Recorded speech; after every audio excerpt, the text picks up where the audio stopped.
We really, really did something unique with this movie that was not intentional. Groups of people say, we're attracted to this film because even though my child's disability is incredibly different than the one in the movie, the fact that he was resourceful, the fact that he was inspired by a mentor, the fact that he figured a way to navigate life is a story that all children want to see. Consider a world where words fail you, a world where connecting with others becomes a daily struggle. Now imagine finding hope, inspiration, and practical advice in one place. Welcome to the Water Prairie Chronicles, a podcast created for special needs parents. I'm your host, Tonya Wallum, and I'm glad you're here. Today, we're joined by the incredibly talented Jay Silverman, a renowned filmmaker whose latest project, Camera, shines a spotlight on the lives of those with limited speech. For over 40 years, Jay has been a leading figure in the entertainment industry, crafting award-winning campaigns and films. His latest work, Camera, is a powerful exploration of the human spirit and the challenges faced by families navigating the world of limited communication. Join us as we learn about Jay's personal journey, the inspiration behind Camera, and the importance of representation for individuals with communication challenges. Jay, welcome to Water Prairie. Thank you so much. I want to just say, Tanya, out of all the podcasts I've done for my movie, this is the one I look most forward to. So thank you for having me on. I thought what we do is we break the interview, start with talking about your life as a parent, that role as a parent first, and then we'll move into talking about the movie more. So listeners, stay with us. You're going to want to hear all of this because it's going to make the movie even more impactful to you after hearing this part of his story. So you have how many children? 3. 3. And are they all girls, or do you have boys and girls? They're all girls, 26 to 30. One of your daughters has limited speech, or had or has. Is it an ongoing condition? She's now 27 years old, and she is figured out a way to work around her low voice and her sometimes whisper. Because of damage that was done at birth by the incubation process that was excessively done to the point where her vocal cords were compromised by scar tissue. How common is that to happen? Do you know? It's so interesting you just said that because I just went for a procedure unrelated to any of this. And the nurse who was helping me, for some reason, my life story came up to her, and I told her about my daughter being less than 2 pounds at birth in the NICU. Oh, I know how it came up. She said to me, I'm a NICU. I come from the NICU, and I no longer work in that world now. Now I'm doing what you're here to have me do. And I said, I have a lot of familiarity with NICUs. My daughter was in it for almost 6 months, and she had a tracheostomy. She had all sorts of remarkable procedures 27 years ago, and now she's almost as tall as I am, and she's just a magnificent spirit. But you know, I am talking to an audience of parents here. I have to share with you. My daughter worked at a retail store during the summer during the pandemic, and she wore a mask. And people would say, "You've got a cold, young lady. Why are you working?" And she would have to say, "No, this is my normal voice." And I use this story because it was essentially, adult bullying is basically what it was. And rather than label it, let's just talk about the side effect. My daughter was devastated because every day somebody attacked her verbally with stories like I just described. And that's a part of what I've interpreted in some respect or extrapolated in my movie Camera, because Camera is featuring a young boy that is mute. And it's for the same reasons, or do we know that? Exact same reasons. As a matter of fact, when you watch the movie, the little child in photography was actually my daughter. where my wedding ring was on her wrist. So you can just imagine how small that child was. I've seen the movie. We're gonna get into this more. Phenomenal movie, by the way. I thoroughly enjoyed it. But I wanna make sure that we're not having too many spoilers here. So if I ask a question that you shouldn't answer, please say that. Don't worry. Don't worry. I was wondering about that picture at the end, on it. So that has even more meaning to me now. I want to elaborate on something you just said. The writer who wrote this movie is a gentleman named Jamie Murphy. He wrote it. He's from Ireland, and we put a lot of love and a lot of care into this film. But I'm only sharing this with your audience because these are the challenges and the opportunities for filmmakers. In this particular case, his movie was written for a mute, and because you know literally at the same time we were developing this movie, Coda came out. I immediately said I can't. I love the story, but I would have to modify the character, and he was totally up for that. I did not want to cast in my movie a child that wasn't familiar with the disability of having challenges with his speech. And the young boy in my movie, named Miguel Gabriel, himself actually had speech issues when he was younger, and he had to seek therapeutic solutions, and he had to seek an acting coach, and it's basically it takes a village. His mother was predominantly engaged. Her name was Michelle. But when you watch my movie, and this is not a brag, this is a reality that everybody seems to kind of compliment, is this little boy is so extraordinary because he has an ability to express himself without using words in a way that is not just, you know, can you make an expression of this? Can you make an expression of that? But storytelling. Um, so I just want to say it was important for me to understand disability that my daughter had, because this character we made have the identical challenge at birth. The character even states that her son was 3 months premature. You know, all you have to do is talk to a group of parents that have had a child that's premature, and they will unload the identical same stories. You know, I mean, as a parent, I can tell you that is vital to a filmmaker, whether it be myself or me interviewing somebody that actually lived it, because you don't want to make a movie that's not authentic. Absolutely, absolutely. And it's and this one, it's the first time that I had even heard that that was a possibility. I think of kids surviving the NICU and all the, you picture the picture of them having all the wires and the tubes and everything, and it makes perfect sense, but I never thought about this being a possible um scarring that could happen. So Tanya, I have to say, the woman that I mentioned a couple minutes ago, that was the NICU nurse, when I explained to her what happened to my daughter, and believe me, you know, and I say this as a man and my ex-wife, who, you know, we share this child coming into the world. I mean, I have to say, nobody could imagine to confront what a parent goes through when your child comes 3 months premature. And to have her say to me, this NICU nurse, I saw it happen all the time, just blew me away, because the hospital made a choice to use young intern students, you know, to essentially watch over the young NICU patients. And my daughter, and it's part of her story, would always rip the tube out of her mouth at 1 week, at 2 weeks, and they have to re-incubate her. So don't get me wrong, I don't necessarily believe that things happen for a reason.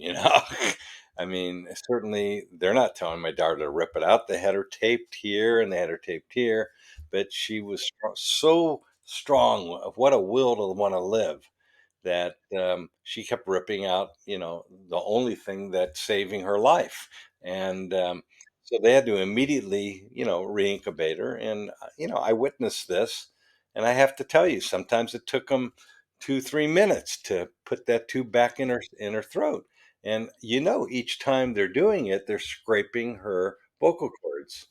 And over time, and I'm talking about, she was in the NICU for a long time, you build up scar tissue and essentially damage the vocal cords, and that's what happened to her. So that was our protagonist kind of backstory. So with your daughter, you knew how early did you know that damage had been done? Was it later? A year later, Okay. So when she would have been starting to babble and talking some. yeah. As she was growing up, were there areas where you saw significant changes in improvement or breakthroughs in communication for her, or was it a gradual change? Look, we all are made of our life experiences, and she's a tough cookie. She's a super tough cookie. And you asked the question, it takes two. It takes a physician, and it also takes the patient to want to help themselves. And my daughter was so incredibly stubborn that it wasn't until later in life that she actually understood why, speech therapy was so critical, because much of that comes from, your ability to breathe and gain, no different than if you're training to be an opera singer. Exactly. I was thinking of that comparison with singing. You have to have the breath to be able to support the sound. I was a quiet child. I was very bashful, very shy, and just insecure. And so my mom talks about how I would cry if you just looked at me. And it wasn't till the teen years that we had to move during that time, and I was ready to move on and become who I was and leave that behind. Had we not moved, I don't know how long that would have taken for me to kinda come out of my shell, but I can remember frustrating my mom because she couldn't hear what I would say, and then so she would get louder asking me to repeat, and I would get quieter and as a result of it, and so it wasn't always a good match there, and then I would end up crying because my feelings would be hurt. So Yeah, but you see, it's a magical thing to reflect back on what you just said, because not only, to a parent, for you to hear that, I'm cognizant of the pros and the cons of some of the things I've done as a parent. Um, there's only it does take two, and I have to say, as a parent of children, there are just magnificent moments that I believe why your listeners listen, where they get wisdom or they get an inclination to understand, my goodness, this is my story. um, I just watched an independent film on Netflix last week. It's called Almost. I Used to Be Famous was the name of the movie. It's an independent film, but it's about a child that's on the spectrum, that is very, very enclosed. But really, in my opinion, as a parent watching this movie, I learned more from the mother. And what did I learn? I learned exactly the sacrifices that parents have to make, whether you're conscious of it or unconscious of it. Because conceptually, overprotective parents of children with challenges are, in many cases, detrimental, because the kid, just like you, you wanted to be heard, but when she repeated to you the question or what have you twice as loud, you were intimidated. You kind of closed down. And we're not taught as parents how to wrangle, this kind of challenge. And that's why I make movies, because these pivotal kind of pinnacle moments in human behavior that that escape all of us in day to day. when as parents, we all want the best for a child. They're born our goal, we're already dreaming about what they're gonna be as an adult. And our job as parents, those first 20-ish years, is to get them ready for that leap to be independent and to be out there.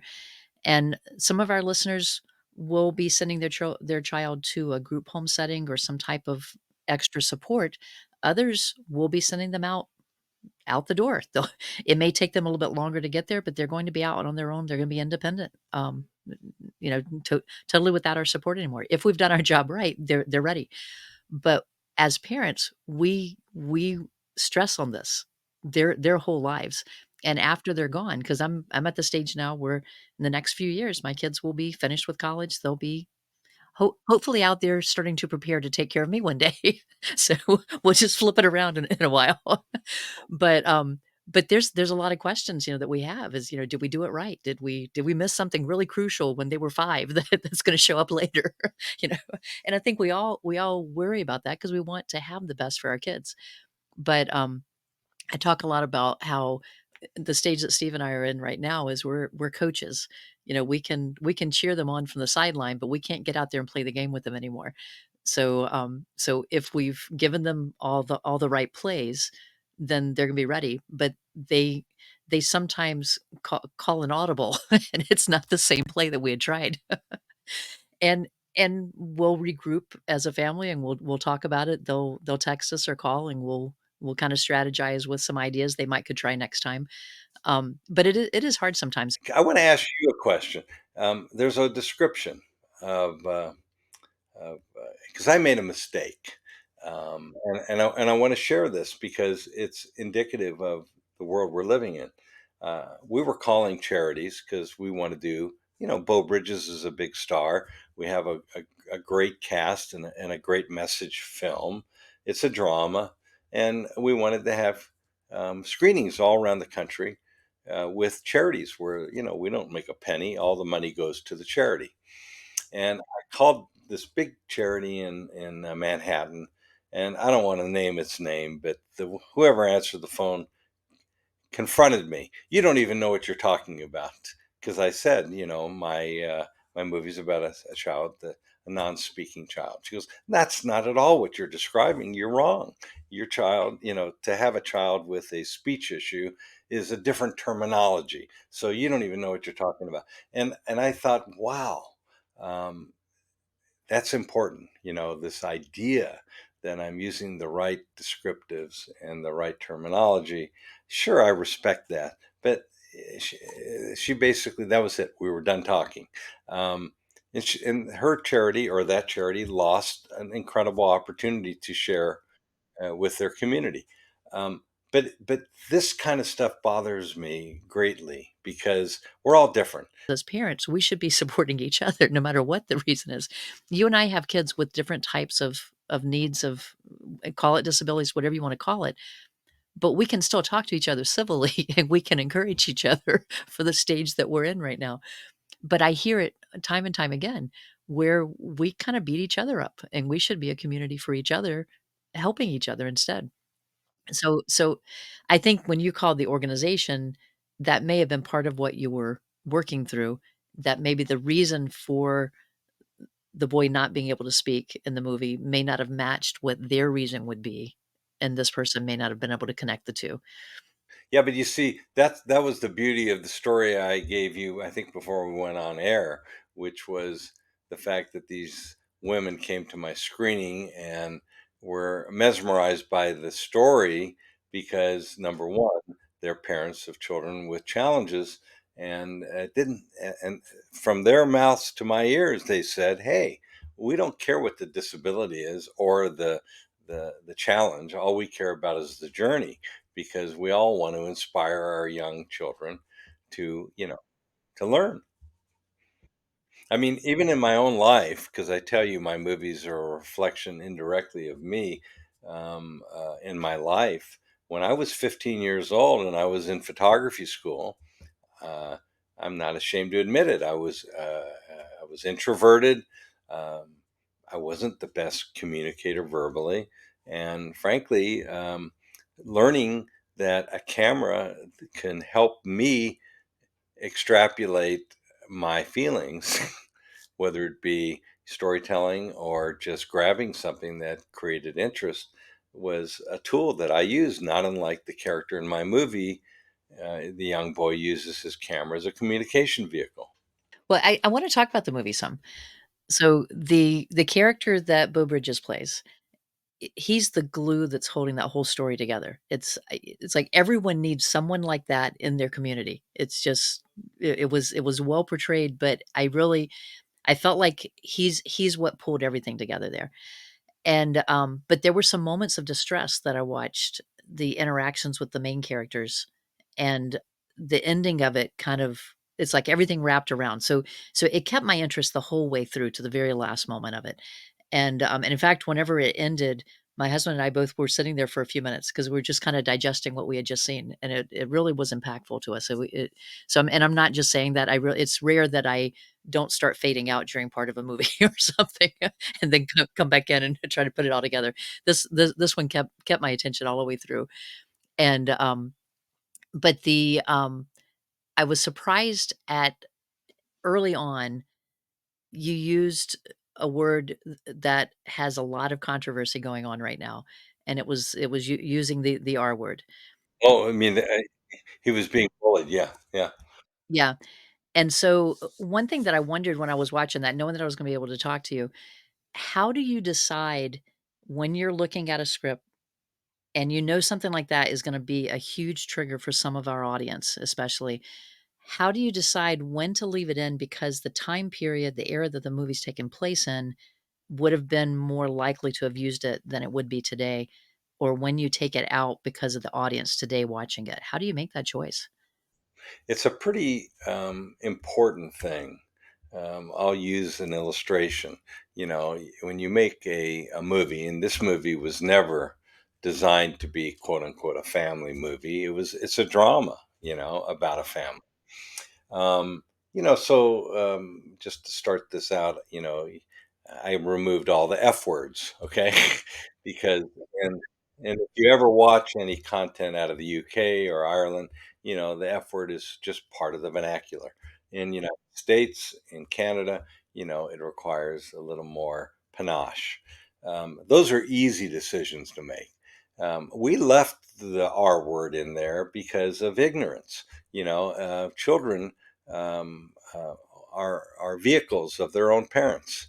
Um, I think it would be it's a compliment that you're bringing this up because, frankly, if you said to the guy, "I hate your hair," or "you're ugly," or "you're a dope," it's not as effective. And I don't want to be politically correct in a scenario where the child is getting legitimately, I mean, let's be honest. In the movie, the bully calls him a pedophile. I mean. These are words that are part of the vernacular on TikTok, on all the Instagram, on these mediums that the children get educated. And to me, I think it's just super important to not sugarcoat a message with perfection because life is not perfect. That's what makes movies so extraordinary for me because it's a wake up call. You realize human beings are just cruel to others.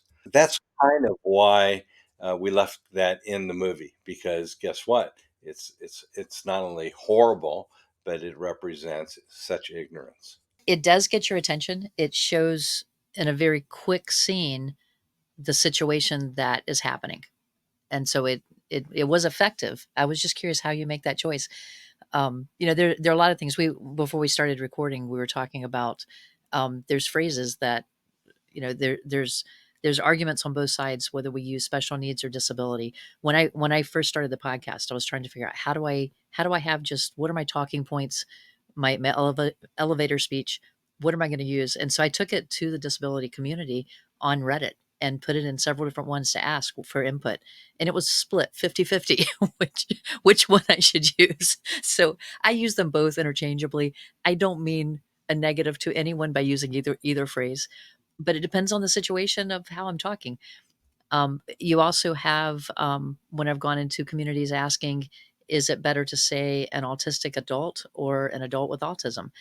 Again, it's split.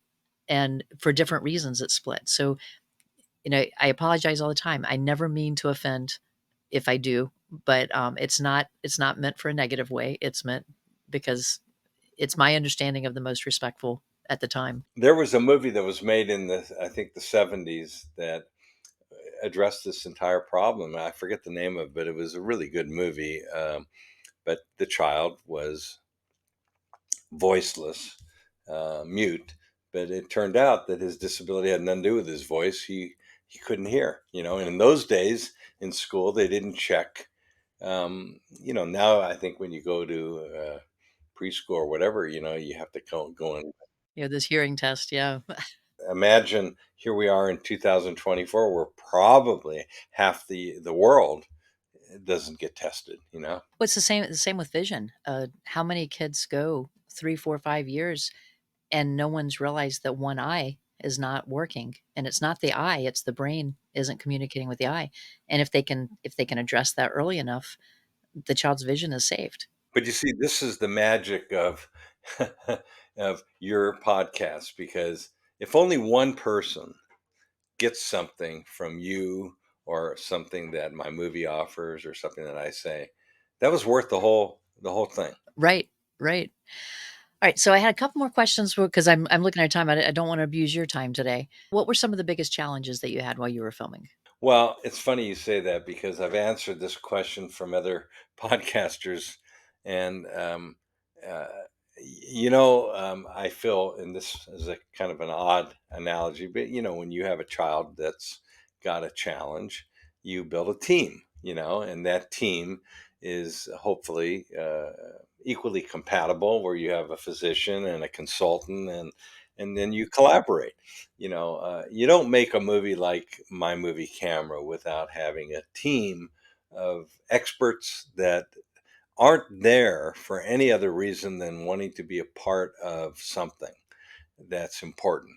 And there isn't one person, including Bo Bridges, that I know, when you watch the movie, that there's a message there that's not subliminal. It's just the story. It's an older man who is interacting with a young child and becoming indirectly a mentor. Um, that the beauty of that is something that you as a parent and me as a parent know is just beyond words, because I was lucky enough to have a mentor in my life. And I know Bo Bridges had a very famous mentor by his dad, and also by having John Wooden from UCLA, who was a renowned um, um, coach, that he trained and taught his students, not what is the most important thing. It was a pyramid strategy, that your goal cannot be just to win. It has to be the experience, and if you don't win, the experience is loaded with fulfillment. And he brought that to the movie, and I gotta just say, the feedback that we're getting on behalf of Bo, on behalf of the little kid, on even behalf of the story, you start to recognize that we were brought up in a generation where, in my parents' generation, it was it was called not a mentor, but it was called an apprentice. Okay. And we don't have that anymore in the vernacular. The vernacular is now, oh, this could be a great coach. I think you mentioned that. Whatever you want to call it, it doesn't matter. The fact that parents, I don't believe you as a mother of a child that's got issues seeing. Um, your biggest dream would be that she meets a professor that engages her at a level that is so extraordinary that all of a sudden she's got a purpose. She feels, and that's the magic that happens with mentorship, or with this idea that we're all experiencing life independently. No, it's the wisdom of older people that I feel is idle in America, is something that Europe has always had. When you go to when you go to Italy and you see that guy making that perfect shoe, I mean, and it's one of a kind. He is the son of a son of a son that's made shoes for generation.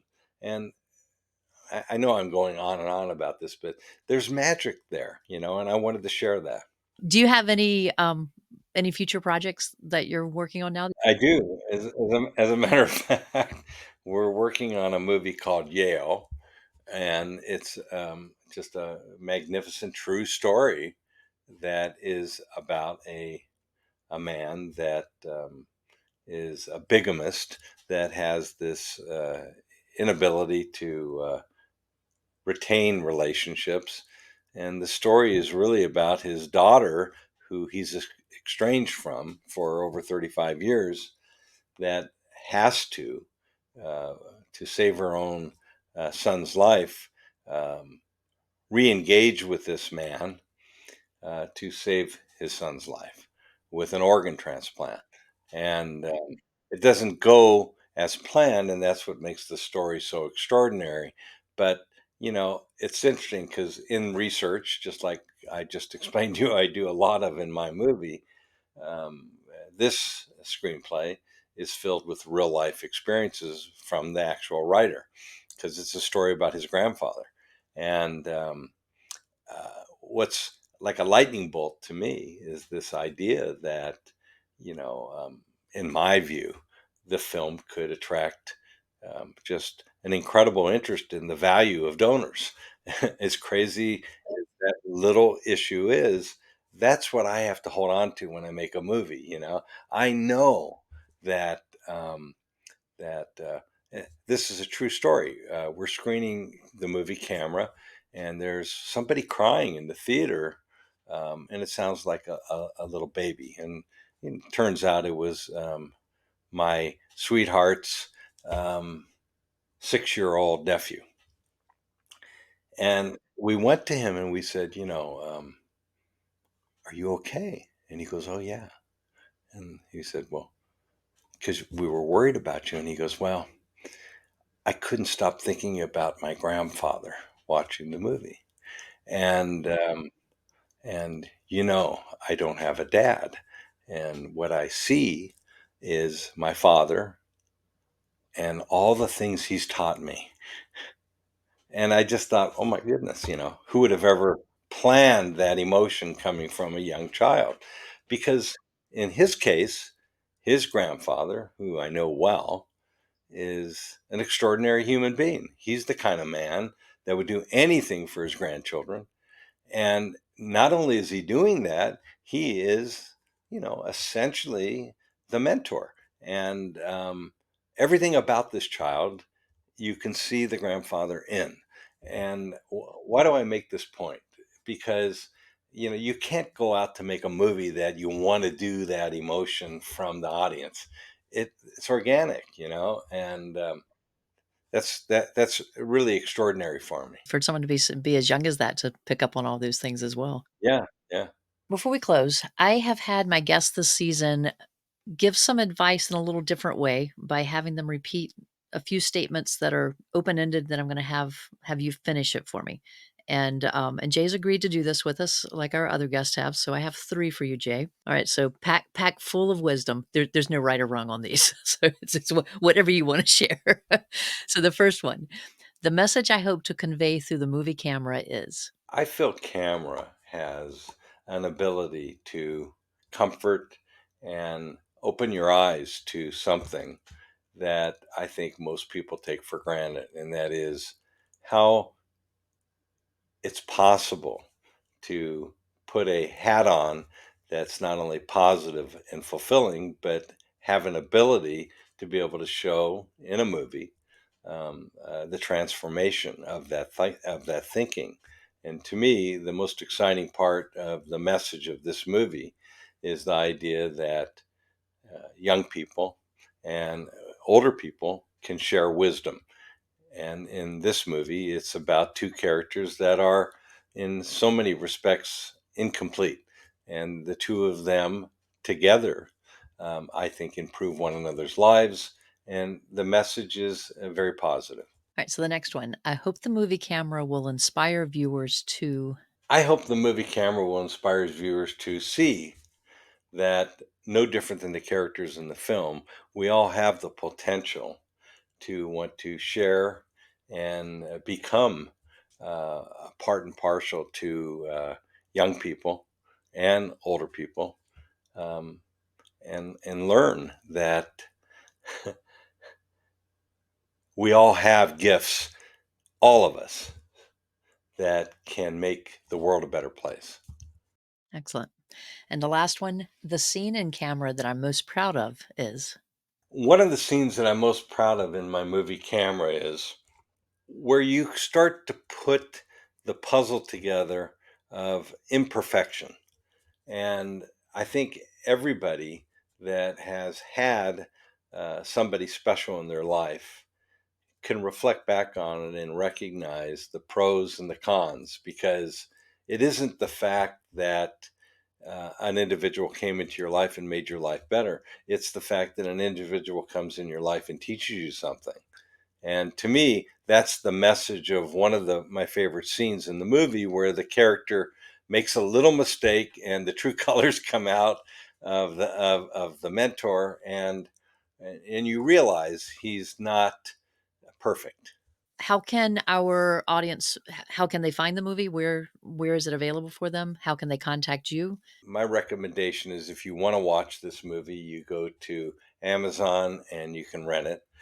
There's a whole bunch of most um, what they call video on demand sites, including Fandango, Apple. They all have my movie now. I recommend, if you have taken an interest in my films, you go to jsilvermanproductions.com, and you will see Camera along with other movies, because I've dedicated my career to wanting to help others. And that is the primary goal of my company. And I think you can read all about it and see trailers for my other movies. And to me, the payback is the fulfillment of knowing that I've moved the gamut just a little bit into a direction that's a better world, perhaps. Perfect. So we'll put the link to your website because from there they can get to the platforms to be able to watch it. Is that correct? Yeah, Okay. that's correct. So that'll be the easiest thing. So we'll put the direct link there. And I appreciate you taking the time to go into detail about your own personal journey, but then telling us a little bit more about the movie too. I've really enjoyed meeting you today, and thank you for being here. It's my pleasure. I wish Water Prairie Chronicles the most success, because in all the years I've been doing this, and it's almost 43 years, it appears that you struck a chord with me personally, and with people that have children that have challenges, um, a destination. And I really respect that. And I understand that it's predominantly a labor of love. And I'm super grateful for being on your show. And there you have it, a glimpse into the world of a family navigating the challenges of limited speech. Be sure to check out Jay's film Camera and let us know what you think in the comments below. You can find the link to the movie in the description and the show notes. To access additional resources and stay updated on future episodes, be sure to subscribe to the Water Prairie newsletter at waterprairie.com/newsletter. Each issue of the newsletter includes special promo codes for our Etsy shop, where you can find our Tales in a Tote story kits, creative writing journals, and other items created just for special needs families. Thanks for joining me today, and remember, every child deserves a voice. I'll see you next week.